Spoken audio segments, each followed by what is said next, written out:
inside me. This time it's only. আমাদের চ্যানেলে তোমাদের সবাইকে স্বাগত জানিয়ে আমি দীপা চলে আসলাম বিকালবেলা নতুন একটা ব্লগের সাথে। আশা করি তোমরা সবাই ভালো আছো আর আমিও বেশ ভালোই আছি। তবে আমার গলাটা বসে গেছে কারণ ঠান্ডা লেগেছে প্রচুর পরিমাণে। তোমরা তো বুঝতেই পারছো এই কটা দিন যে কেন আমার ঠান্ডা লাগলো না লাগলো, নতুন করে বলার আর কিছু নেই। তবে কি জানো, এখন আমি বিকালবেলা উপরে আসলাম আর এসে মেঘটার দিকে তাকিয়ে পুরো মুগ্ধ হয়ে গেছি। এত সুন্দর মেঘ, আরও তোমাদেরকেও দেখাচ্ছি। এই দেখো পুরো অবাক করা মেঘ, এত ভালো লাগছে এত ভালো লাগছে কি বলবো। পুরো আকাশটা দেখো কি দারুণ না বলো। এত সুন্দর আকাশ আর এই টাইমটাকে আমি একটু মিস করতে চাইনি। তোমাদের মধ্যে কেউ একজন বলেছিলেন যে এই বিকালের এই অস্ত যাওয়া মানে সানসেটের টাইমটা তুমি উপরে আসবে না বা কিছু, কিন্তু কি বলো তো, এটা তো নেচার। আর আমার কেমন যেন এরকম কিছু দেখলেই যেন আমার একটু টানে, তো সেই জন্য আমি আর নিজেকে সামলাতে পারলাম না, চলে আসলাম। কি করা যাবে, আমার খুব ভালো লাগে এই টাইপের কোনো কিছু যদি দেখি, যেন মনে হয় একভাবে সেই দিকে তাকিয়ে দাঁড়িয়ে থাকি, জানো, শুধু এরকম মনে হয়। দেখো চলে আসলাম। আর ছাদটা অনেকদিন তোমাদের দেখাইনি, ছাদের দিকে আসলে আমারই কান্না লাগে। আর এখন আমি পারছিও না, জল দেওয়ার দরকার গাছগুলোতে সব কটাতে। ওইদিকে গোলাপ গাছ তো সব শেষ হয়ে গেছে, আগে থেকেই দেখালাম। এমনকি এখানে যে গাছগুলো রয়েছে না, এগুলোতে একটু জল দেওয়ার দরকার, কিন্তু আমি আজকে আর একদমই পারছি না। আজকে অর্পণের বার্থডে, তো দুপুরে কি করলাম না করলাম সবটা তোমাদের সঙ্গে শেয়ার করলাম। তারপরে ভাবলাম আজকের দিনটা অন্তত ওর সাথে একটু কাটাতে পারবো। কিন্তু উপরে সমস্ত কাজকর্ম সেরে যখন উপরে আসলাম, দেখলাম বেচারা ঘুমিয়ে পড়েছে। এখনও ঘুমাচ্ছে, ওকে এখনও ডাকিনি, ঘুমাচ্ছে। ঘুম থেকে উঠে যদি একটু টাইম পাই, ও এরপরে তো আবার বাজারে যাবে, তো যদি টাইম পাই তো ভালো, না হলে আজকের দিনটা এরকমভাবেই কেটে গেল, রান্না বান্না এটা সেটাই কেটে গেল। ওর সাথে আর কাটানো হলো না, ওই শুধু বাড়ির মধ্যেই রয়েছি আর কি দুজনা। স্পেশাল দিনে না যেন মনে হয় একটু স্পেশাল মানুষের সাথে গল্প করতে ভালো লাগে। এত সুন্দর আকাশ, এত সুন্দর আকাশ, লাল হয়ে আছে। আর আমার হাজরাপুরে সত্যি কথা বলতে কি থাকাই হচ্ছে না। আমার খুব ইচ্ছা, আগের দিনও বললাম, আমি এখনও বলছি যে আমার খুব ইচ্ছা ছিল যে আমি বেশ কিছুদিন করে ওই বাড়িতে থাকবো, এখানে থাকবো। তাহলে কি বলতো, আমার মনটাও ভালো থাকবে, সব দিক থেকে সব কিছু ঠিক থাকবে। অর্পণকে আমি বললাম, কিন্তু কিছু কারণের জন্য আর মনে হচ্ছে ওইগুলো হয়ে উঠবে না। কি করা যাবে বলো, এই তো জীবন না। চাইলেও এখন আর বাপের বাড়ি গিয়ে থাকা হবে না। বাবা কালকে জিজ্ঞেস করছিল, কি রে তুই যে বললি থাকবি 10-15 দিন করে, কি হলো? আমি বলছি আর মনে হয় এ জীবনে আর হবে না, এই হয়তো তোমাদের সাথে শেষ আমার। দেখো কি সুন্দর লাগছে। জানি না, এক্ষুনি আমি একটা কমেন্টের রিপ্লাই দিয়ে তারপরে উপরে আসলাম। আমার সত্যি কথা বলতে কি, বিয়ে সে আগের জীবন আর এখনকার জীবন পুরোপুরি অন্যরকম না। যদিও আমার এখানে সেরকম কিছু করতে লাগে না বা কিছু, তাও কেন জানি না শুধু মনে হয় না ওই জীবনটা কত ভালো ছিল। মা বাবাকে কত প্রাধান্য দিতে পারতাম, মা বাবার ইচ্ছাগুলো পূরণ করতে পারতাম। কিন্তু দেখো এখন আর সেগুলো হয় না, চাইলেও আর পারি না। দেখো দেখতে দেখতে প্রায় সন্ধ্যা লেগেই এলো। তবে হ্যাঁ, আমি কিন্তু উপরে খুব বেশিক্ষণ সময় আসিনি, 2-1টা ফটো তুললাম, জানো তো, স্ট্যান্ডে লাগিয়ে 2-1টা ফটো তুলে নিলাম। কি ভালো লাগছে দেখতে আকাশটা, আমার তো মনে হচ্ছে এখানেই থেকে যায়। কিন্তু কি বলো তো, নিচে গিয়ে বেশ কিছু কাজ আছে আমার, এখনো পর্যন্ত একটু শুইনি, তো চোখটা পুরো লেগে আসছে আর চোখটা জ্বালাও করছে, যেহেতু ঠান্ডা লেগেছে না সেই জন্য। তো দেখি 5-7 মিনিটের জন্য একটু শুবো, তারপরে ওটা একটু সন্ধ্যা টন্ধা দেবো, তারপরে আমি আবার আমার কাজকর্মগুলো সারবো। কারণ দুপুরে যে কেকের অর্ডারটা দেওয়া ছিল সেটা হয়তো এখন দিলেও দিতে পারে, তো সেটা নিয়ে এসে অর্পণের দিয়ে কেক কাটাবো, তারপরে আমি আবার রান্নার পাড়ে যাবো। আমার সাথে থাকো, পাশে থাকো আর দেখতে থাকো আজকের ব্লগটা। আজকের ব্লগ মানে তো স্পেশাল ব্লগ, বুঝতেই তো পারছো। আজকে হচ্ছে আমার বরের বার্থডে, মানে অর্পণের বার্থডে, আমার হাজব্যান্ডের বার্থডে। তো চলো, বেশ দিনটা ভালোই যাচ্ছে।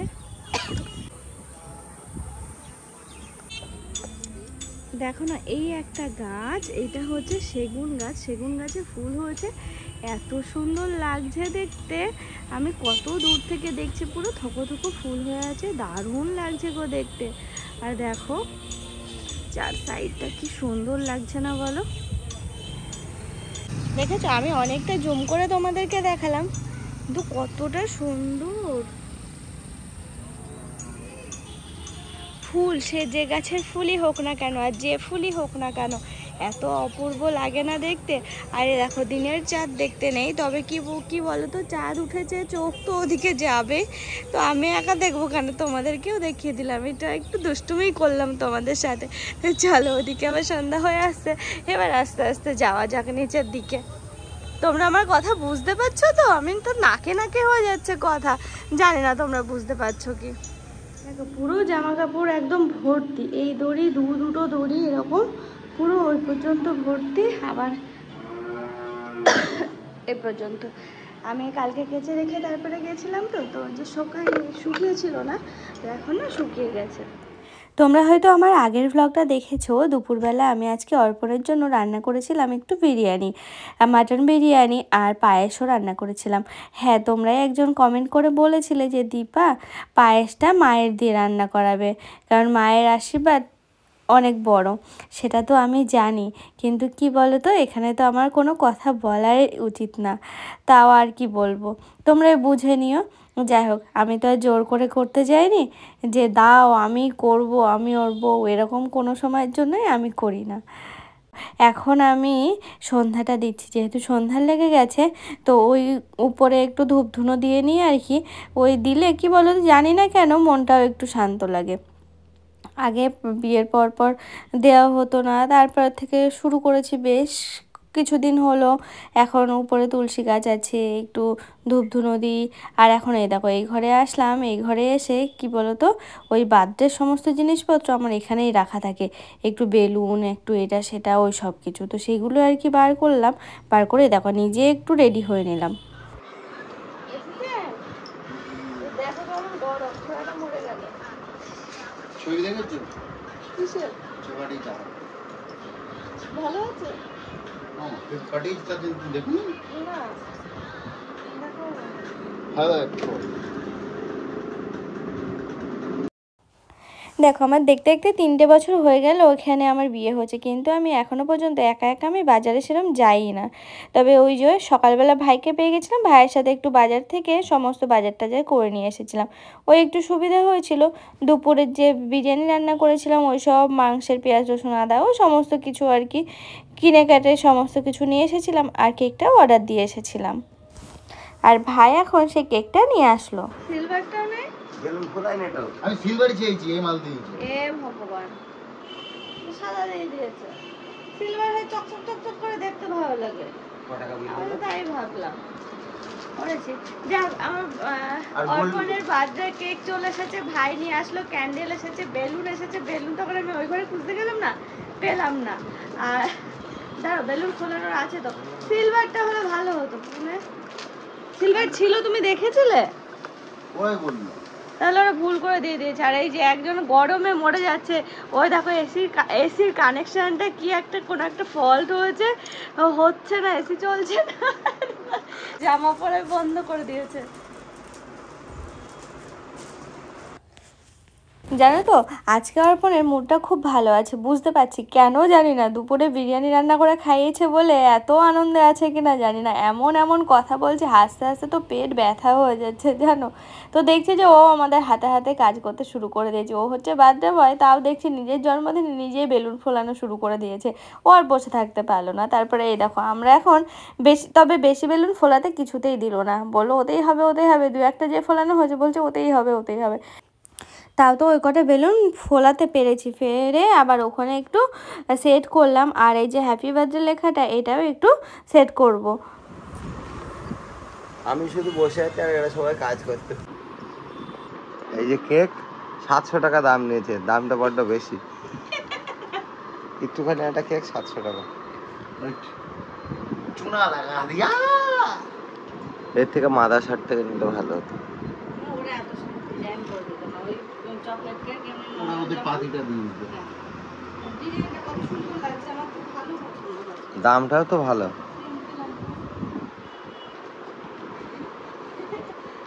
দেখেছো, ওর সামনে বলাই উচিত হয়নি, ভাইয়ের ভুল করে ফেলেছে দামটা বলে। নিচেই মারো। হ্যাঁ?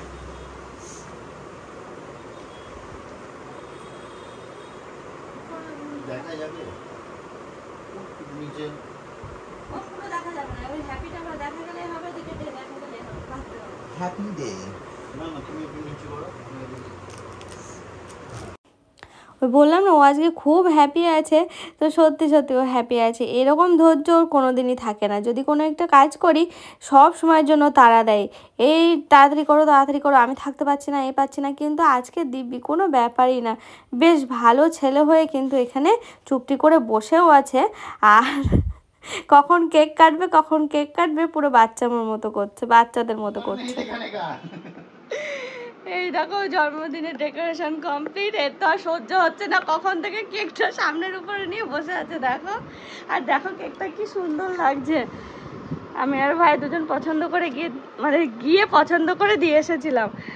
সুন্দর হচ্ছে। তোমার পছন্দ?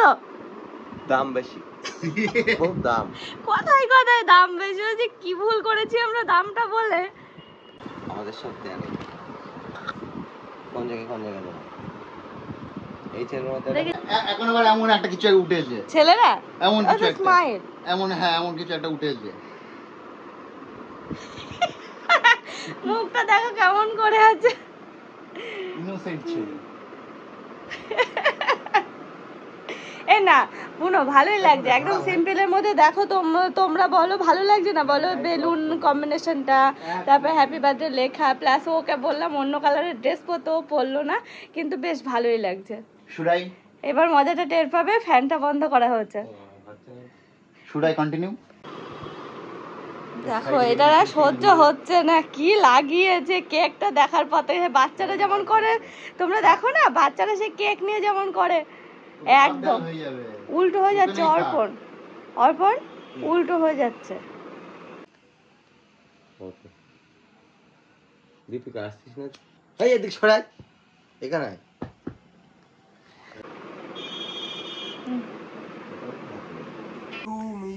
এ পুনো বলো হ্যাপি বার্থডে।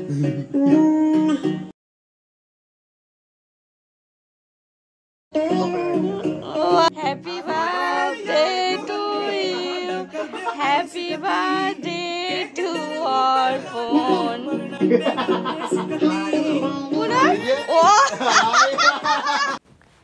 আজকের সন্ধ্যাটা আমাদের বেশ ভালোই কাটছে, দেখছোই তো আমরা তিনজন মিলে কিন্তু বেশ ভালোই মজাতেই আছি। তবে হ্যাঁ, এই 2-3 বছরে তোমরা কিন্তু দেখেছো যে প্রতি বছর আমি কিন্তু নিচেই সমস্ত অ্যারেঞ্জমেন্ট করি, কেক কাটা থেকে শুরু করে সমস্ত কিছুই, কিন্তু এবারে সেটা করা হলো না। তবে হ্যাঁ, তোমরা যেন আবার বলে বসো না যে মা বাবার দায়িত্ব সব নিজে বউ হয়ে নিয়ে বসেছে। না গো, আমি কখনোই এরকম করি না।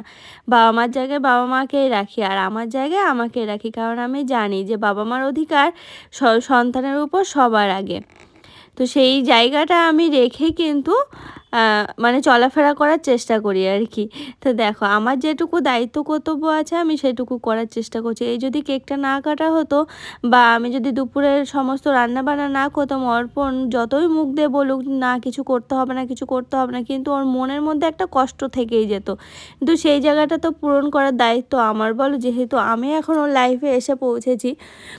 দেখো আজকালকার সোশ্যাল মিডিয়া যুগে সব সময়ের জন্য কিন্তু চোখে ভাসে বার্থডেতে এটা করা হচ্ছে, ওটা করা হচ্ছে, সেটা করা হচ্ছে। সেই জায়গায় যদি কিছুই না হতো তো সেই জায়গায় কিন্তু অর্পণে খুবই দুঃখ লাগতো। আর সেই জায়গাটাতে আমি বা কী করে মেনে নিই বলো? যেটুকু পারলাম নিজ হাতে একা হাতে সবটা করার চেষ্টা করলাম। তোমরা তো দেখলে আগের ব্লগে প্লাস এই ব্লগে। এই দেখো এখন হচ্ছে আমাদের ভগবান কেক কাটা কমপ্লিট হয়ে গেছে। এটা আমরা রেড ভেলভেটের উপরে নিয়েছিলাম। আর দেখো কেকটা কত সুন্দর, বারবার করে একই কথা বলে যাচ্ছি। ছোট্ট পিস করবো, খাও না, এখান থেকে কাটো।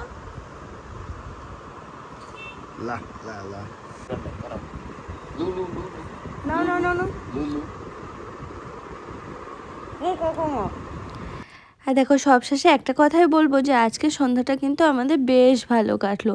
আর অর্পণের পাগলা মতো তোমরা দেখলেই, তবে কি আমার বকবকানিতে কি তোমরা ভিডিওটা দেখতে ভুল করেছো?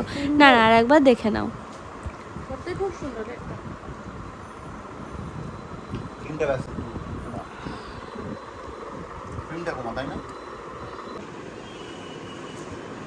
সবগুলো খুলে ফেলো তাহলে, আমি পরে এসে ঠিক করছি। নিচে কেক দিয়ে আসি।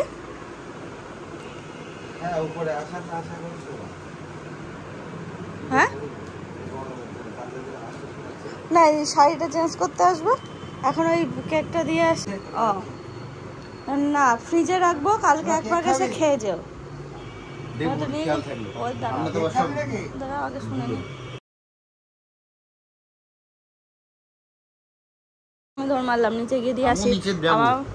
আমার এই ফোনটা নিয়ে চলো, হঠাৎ করে রেখে নাকি দৌড় মারছে। আমি এসে শাড়ি চেঞ্জ করবো, তখন নিয়ে যাবো। থাক, ওইটা লাগবে না এখন, ওটা পুরোনো ফোন ঠিক হচ্ছে। হ্যাঁ, যা যা করার করে রেখে এসো। এখন যাই একটু নিচে। আজকে মায়ের একাদশী, মা খাবে না। ওদিকে মধুকা একাদশী করেছে, মধুকাও খাবে না, শুধুমাত্র বাবা। উমা অন্ধকার।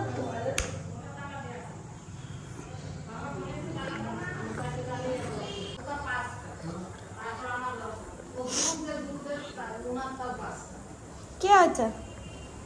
শুরু করে দিয়েছ?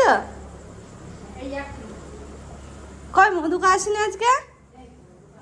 কাকা একাদশী করছো তো?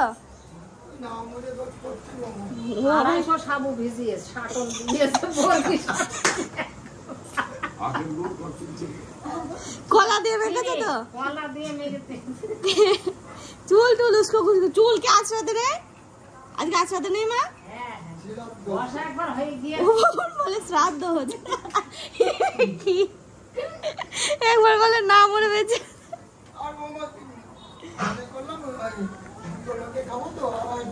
খাবো না,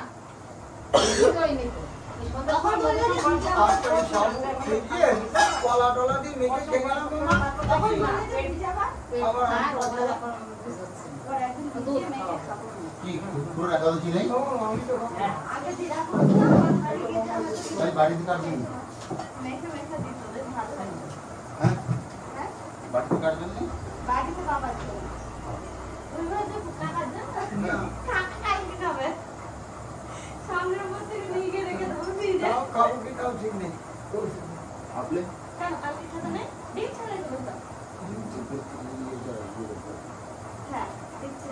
চলো এখন আমাদের রাত্রে রুটি হবে, আর দুপুরের খাবার বেশ কিছুটা আছে, দেখি সেসব দিয়ে যদি হয়ে যায়। আর এদিকে ওই ছোটো কাকার জন্য রুটি বানানো হচ্ছে, বাবার জন্য রুটি হবে, মায়ের জন্য, এ আর কি। তো চলো আমি শাড়িটা চেঞ্জ করে এক্ষুনি নিচে যাব। তো আজকের মতো টাটা।